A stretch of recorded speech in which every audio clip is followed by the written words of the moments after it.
Ever since I got interested in self-development some 10 years ago, I've heard people talk about the benefits of journaling every day. It's helped them improve clarity, focus, it's helped them keep track of their goals and get all of their thoughts down onto the page.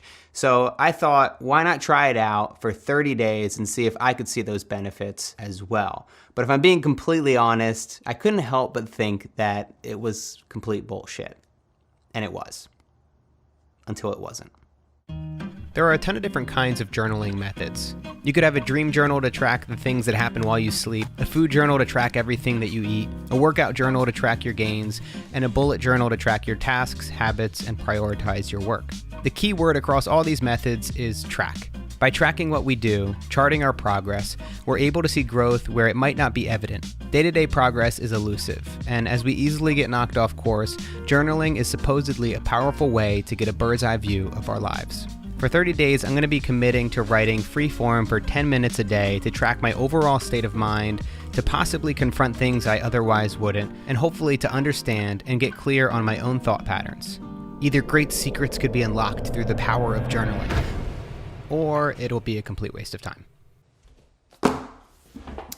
So this is not my first time journaling. These are 6 journals that I've kept over the past 8 to 10 years, and I have failed at journaling in the past for 2 main reasons. One, I just found it so difficult to, as you'll see, to fill up a journal. And then the other thing is, if you look through these journals, you'll see that there was just no consistency at all. I would sometimes miss weeks, sometimes months, and then get back to it. And then I'm like apologizing for myself for not keeping up with the journal. But that was the glimmering hope that I had for these 30 days, was that the act of doing it every day would tip the scale. Because with every other habit that I've built in the past, whether it was going to the gym, reading every day, these habits helped and really made a difference when I built them 3, 4, 5 days a week. So the thought process was, if I could do this for 30 days straight, it might be long enough to see the benefits.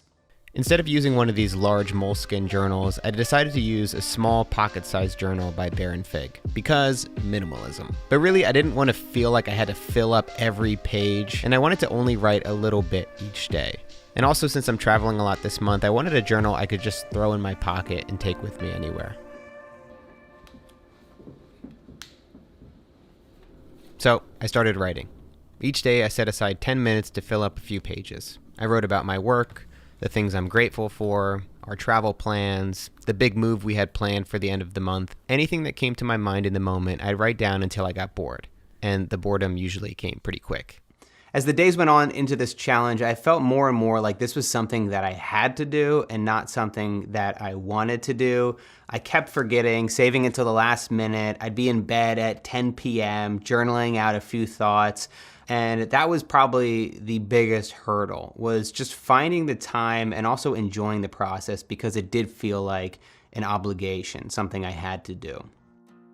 The one small benefit I did see early on was that it helped with my perfectionism. As a chronic overthinker, it was therapeutic in a way to just write what was on my mind without the chance to edit later. When you're working on the computer, everything is editable, which is a place of solace for a perfectionist like me. When I'm writing or editing a video, I feel like I have full control. I can screw up, make mistakes, change my mind about an edit, and start all over. But you don't have that same opportunity with journaling. I wrote early on, there are times to think things through, and then there are times to vomit onto the page. This journal is primarily going to be vomit. Even so, I still hope to get something more out of this whole journaling thing. Things were going so well for me. I have a great relationship. I have great family and friends. My work is fulfilling. I'm really passionate about it. Financially, I feel stable. So to journal felt like boasting. It was just like bragging, like, yeah, things are going really good right now. It just felt silly. It felt counterproductive. Like, what am I doing here? Like, I don't really have any struggles to write about until I did. As Nat and I wrapped up a trip overseas and we moved apartments 2 days after returning, I faced some of the worst anxiety I've had in my life. It caught me off guard. It was like nothing I'd experienced before. It was likely caused by a combination of factors: the travel, the move, the pressure I put on myself. But right at a moment when I thought everything was going so well, I was forced off track. So this is May 20th, 2019. Nat and I just moved into our new apartment, and I write, I'm really hoping that after a good night's rest, I'll wake up feeling like myself again. I don't feel like cleaning the apartment, unpacking, or getting back to my work. My mind and body feel completely unsettled. There's a tension, a nervousness, anxiety. I hate this feeling. I just want to feel comfortable again. Fuck, I just hope that I wake up feeling better again. I know I must sound like a broken record, but when you feel like this, it's all you can think about. Simply writing this down didn't fix my anxiety. It didn't make everything better, but it helped me to accept how I was feeling. It stopped me from running away from the thoughts I was having or pretending like they didn't exist. I continued to journal for the next few weeks as I recovered and gave myself the time and space to get back on my feet. I had ups and downs. In aggregate, things got much better. I went from feeling sick, dizzy, and having zero motivation to rebuilding my routines, my health, and getting back to work.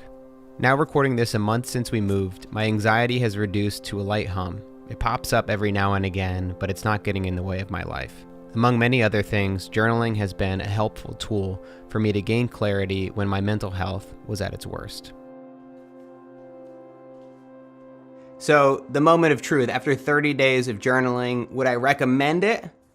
Yeah, I'd recommend it. I'd recommend you try it. I think it was a worthwhile pursuit. While I did have some breakthroughs and it did help me during some of my low points, I just didn't like the process enough to keep up with it. I like the idea of journaling more than I actually like it in practice. Again and again, it kept feeling like a chore. It's something that I will likely come back to when I face struggles and I have certain things that I'm trying to work through.